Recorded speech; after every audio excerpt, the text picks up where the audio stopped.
Halo teman-teman semua, perkenalkan nama saya Nur Maulid Dina dari program studi psikologi Fakultas Psikologi Universitas Mercu Buana.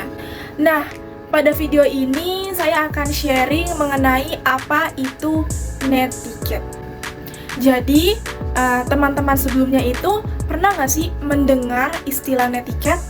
Atau teman-teman mungkin sudah punya pemahaman mengenai istilah netiquette? Baik, pada video ini saya akan membahas lebih detail mengenai istilah netiquette. Jadi, netiquette itu merupakan etika kita dalam berkomunikasi menggunakan internet yang memperhatikan tata krama atau sopan santun. Etika ini tentunya perlu bagi kita sebagai pengakses internet, khususnya saat menggunakan media sosial.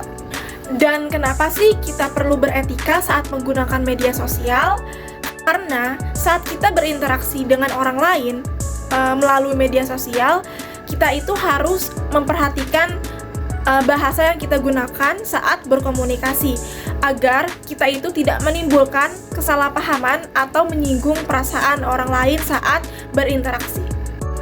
Di Indonesia sendiri, etika pengguna internet sangat perlu mendapatkan perhatian yang lebih, karena menurut riset yang dilakukan oleh Microsoft, menyatakan bahwa Indonesia adalah negara yang paling tidak sopan dalam berinternet di Asia Tenggara.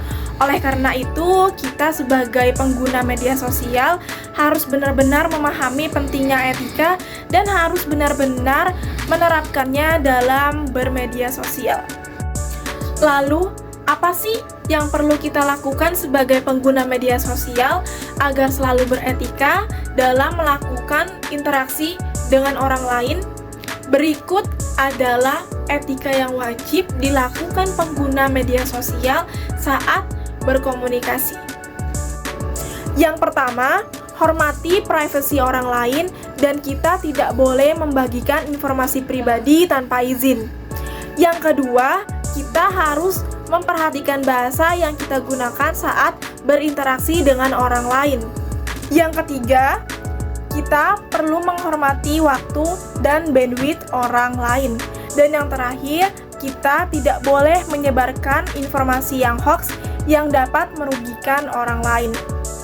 Oke, karena sekarang teman-teman udah paham mengenai apa itu netiquette, jadi teman-teman harus menggunakan media sosial secara baik dan bijak ya. Terima kasih.